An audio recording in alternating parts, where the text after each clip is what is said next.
మీ ప్రత్యర్థిని గతంలో ఏదో ఒక దగ్గర మీరు అంత ఈజీగా తీసుకునేదాన్ని కూడా లేదు. మా ప్రత్యర్థి చాలా బలమైన వ్యక్తి అని కూడా మాట్లాడిన సందర్భం. ఎవరు మా ప్రత్యర్థి?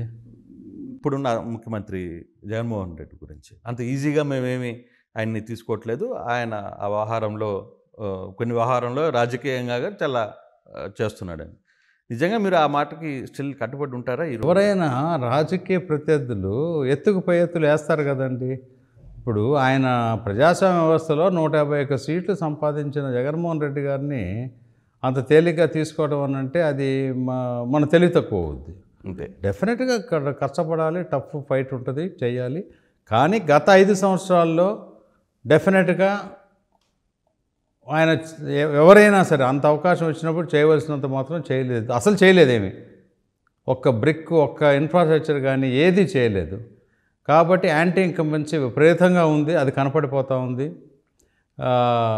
ఇప్పుడు గెలుపు అనేది తథ్యం. కూటమి గెలుపు అనేది అసలు డౌటే లేదు.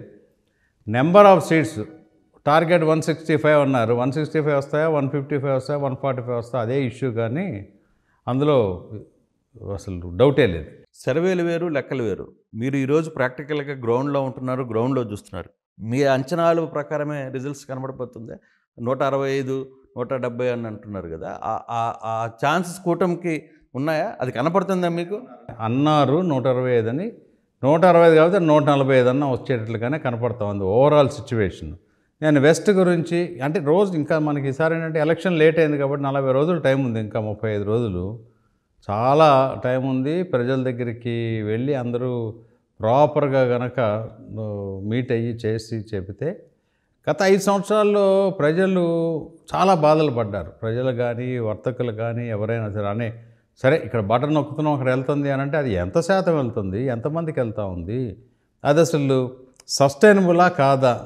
చదువుకున్న వాళ్ళందరూ చూస్తారు కదా, ఈ పద్ధతి సస్టైనబులా?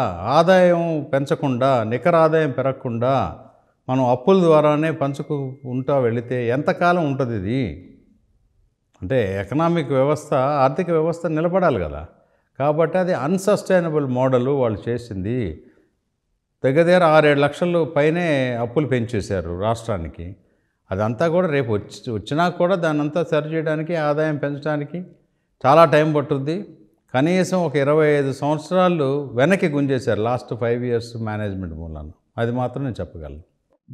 పేదల పక్షపాతకి మనకి ధనికులకు మధ్య జరుగుతున్న వార్ రేపు 2024 ఎన్నికలు. ప్రజా సంక్షేమం, ప్రజలు సంక్షేమంగా ఉండాలంటే వాళ్ళకి ఇష్టం లేదు, వాళ్ళకి కమిషన్లు కావాలి, ఇవి కావాలి. అందుకే వాళ్ళందరూ ఒకటిగా కుటుంబగా నా మీదకి ఒంటరివాడిని చేసి యుద్ధానికి వస్తున్నారు అంటున్నారు. ఏమంటారు? అది బ్రాడర్ స్పెక్ట్రంలో మాట్లాడాలంటే చాలా ఉన్నాయి. ఒక మాటలో చెప్పాలంటే ఏం చెప్తారు? అంటే sand mafia, wine mafia, mining mafia, ఇవన్నీ చేసింది ఎవరు అనేది, లిక్కర్ మాఫియా కానీ, వైన్ కానీ, ఏదైనా సరే ఇవన్నీ చేసింది ఎవరు, ఎంత డబ్బు డైవర్ట్ అయిపోయింది అనేది ప్రజలకి తెలుస్తూనే ఉంది. అవన్నీ వాటి గురించి ఎంత తక్కువ మాట్లాడుకుంటే అంత మంచిది. ఒక్కరిని చేశారా, ఇద్దరిని చేశారా, ముగ్గురిని చేశారా, అది కాదు ఆయన స్ట్రాటజీ. అది కూటమితో వెళ్తే మంచిది, కేంద్ర ప్రభుత్వంతో ఎట్టి పరిస్థితుల్లో కలిసి ఉండాలి అనే ఉద్దేశంతో గ్రహపాటో పొరపాటో ఏదన్నా కానీ 2018లో అప్పటి మా నాయకుడు చంద్రబాబు నాయుడు గారు ఒక డెసిషన్ తీసుకున్నారు. స్పెషల్ కేటగిరీ స్టేటస్ మూలానో ఏదో మొత్తం మీద రాజకీయ డెసిషన్ అవ్వచ్చు అది ఏదైనా కానీ. దానివల్ల మన రాష్ట్రానికి ఈ దౌర్భాగ్య పరిస్థితి ఏర్పడింది. గెలుపు ఓటమి అనేది ఈసారి ఏంటంటే గెలుపు తథ్యం, కూటమి గెలుపు తథ్యం. ఇక మిగిలిన అప్పుడు దాకా ఇవన్నీ ఉంటాయి. కానీ కూటమిలో ఇంకా అక్కడక్కడ ఆ లుకలకలు ఉన్నాయి. వీటిని సెట్ చేసే ప్రయత్నం జరుగుతుంది. అటు బీజేపీ కావచ్చు, తెలుగుదేశం కావచ్చు, ఇప్పుడు నరసాపురం చూసుకున్నాం, ఉండి చూసుకుంటున్నాం, ఇట్లా చాలా ప్రాంతాల్లో ఉన్న ఈ డిస్టర్బెన్స్ని ఎలా మీరు ఏదైనా ఒక టీంని పెట్టి 3 పార్టీలు కలిపి కూర్చొని వాళ్ళతో మాట్లాడే ప్రయత్నం ఏమన్నా జరుగుతుంది? నాకున్న సమాచారం ప్రకారం అన్నీ సెటిల్ అయిపోయినాయండి. ఇప్పుడు అసలు ఏమీ లేవు, ఇంకా పెండింగ్ ఏమీ లేవు. ఉండి సెటిల్ అయిపోయింది, అనపతి సెటిల్ అయిపోయింది, అన్నీ సెటిల్ అయిపోయినాయి. ఎందుకంటే నేను ఇప్పుడు ఆ కోఆర్డినేషన్లో లేను. నేను అధిష్టానాలు ఉన్నాయి, నా దగ్గర నుంచి ఫీడ్బ్యాక్ తీసుకున్న ప్రకారం చేసాం. నిన్న లాస్ట్ అండ్ ఫైనల్ ఒక డెసిషన్ కూడా అయిపోయింది. దాంతో అన్నీ సెటిల్ అయిపోయినాయి, ఇంకేం ఇష్యూస్ లేవు. సో పోరాటానికి సిద్ధమే. అంతే కదా, ఇక పోరాటానికి సిద్ధమే.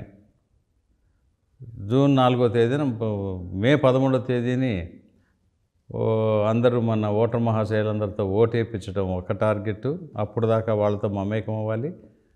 భగవంతుని ప్రార్థిస్తూ జూన్ 4 కానీ మీ మొదటి సభ చిలకలూరుపేట దగ్గర జరిగిన 3 పార్టీల సభలో మోడీ మాట్లాడిన మాటలు కావచ్చు, మాట్లాడిన వ్యవహారం మీద ఇప్పటికీ టీడీపీ జనసేన నాయకులు ఓపెన్గా ఒక మాట చెప్తున్నారు. ఆయన ఇంకా తీవ్రంగా మాట్లాడి ఉండాల్సింది, ఎక్కడో ఇంకా వాళ్ళకి వైసీపీకి ఇంకా లోపాయికార ఒప్పందం ఉంది, అందుకే అక్కడ ఎవరి గురించి మాట్లాడకుండా వెళ్ళిపోయారు. అది మీ మీ అబ్జర్వేషన్లో ఏమంటారు? అంత అవగాహన లేని వాళ్ళు మాట్లాడుతుంటారండి. ప్రధానమంత్రి స్థాయిలో వచ్చి మొట్టమొదటి సభలో ఇక్కడ మంత్రులందరూ అవినీతిలో పోటీ పడుతున్నారు అని చెప్పారు. అంతకంటే ఏముందిగా? ఇదంతా ఇప్పుడు మీకు చెప్పినట్లు పోసకొచ్చి చెప్తారా ప్రధానమంత్రి గారు వచ్చి? డబుల్ ఇంజిన్ సర్కార్ ఎలా చేయాలి అది చెప్పారు. తర్వాత పిల్ల కాంగ్రెస్ తల్లి కాంగ్రెస్ అనేది చెప్పారు. సో అసలు ఆయన చెప్పాలా? జనాలకు తెలియదా? ఓట్లు వేసే వాళ్ళకి తెలియదా ఎంత దారుణంగా ఉంది పరిస్థితి లాస్ట్ 5 yearsలో? వీటన్నిటికంటే ఎక్కువ ప్రస్తుతానికి నేను విజయవాడ పశ్చిమ నియోజకవర్గానికి మీద ఫోకస్ చేశాను కాబట్టి అక్కడ 5 సంవత్సరాల్లో అక్కడ ఉన్న మంత్రి గారు కానీ ఎమ్మెల్యే గారు కానీ ఏం చేశారు, ఏం చేయలేదు, ఏం ఇబ్బందులు పడ్డారు అని ప్రజలకు తెలుసు కదా. ప్రజల దగ్గరికి వెళ్తే చెబుతున్నారు వాళ్ళు. అదృష్టవశాత్తు ఆయన పక్క నియోజకవర్గానికి వెళ్ళిపోయారు. ఈ నియోజకవర్గంలో ఉంటే ఎలా ఉండేదో నాకు తెలియదు. ఇప్పుడు ఆసిఫ్ గారు కంటెస్ట్ చేస్తున్నారు. మరి వారు ఇంతవరకు వారి మీద ఎవరు ఏమీ మాట్లాడలేదు. చూడాలి. డబుల్ ఇంజిన్ సర్కార్లో రేపు ఆంధ్రప్రదేశ్కి సంబంధించి సర్కారులో కీలక నేతగా సుజనా ఉన్నారు. ఏం చేయాలి రాష్ట్రానికి అనే ఒక ఫైనల్, ఒక ఓన్లీ వెస్ట్కే కాదు రాష్ట్రానికి కూడా ఏం చేయాలని ఒక రూట్ మ్యాప్ ఏమన్నా ఉందా? అది టూ ఎర్లీ అండి. ఒకవేళ ఆ అవకాశం నాకు వస్తే డెఫినెట్గా నేను ఇచ్చే ఇన్పుట్స్ ఉంటాయి. మీరు జూన్ 15 తర్వాత కానీ జూలై 15 తర్వాత వస్తే కొంచెం స్టడీ చేసి చెప్పచ్చు. Right sir, all the best. Thank you. Right అండి, థ్యాంక్ యూ. మరిన్ని వీడియోస్ కోసం ఛానల్ ని సబ్స్క్రైబ్ చేయండి. లేటెస్ట్ అప్డేట్స్ కోసం వాట్సాప్ ఛానల్ ని ఫాలో చేయండి. అండ్ లింక్ డిస్క్రిప్షన్ లో ఉంది.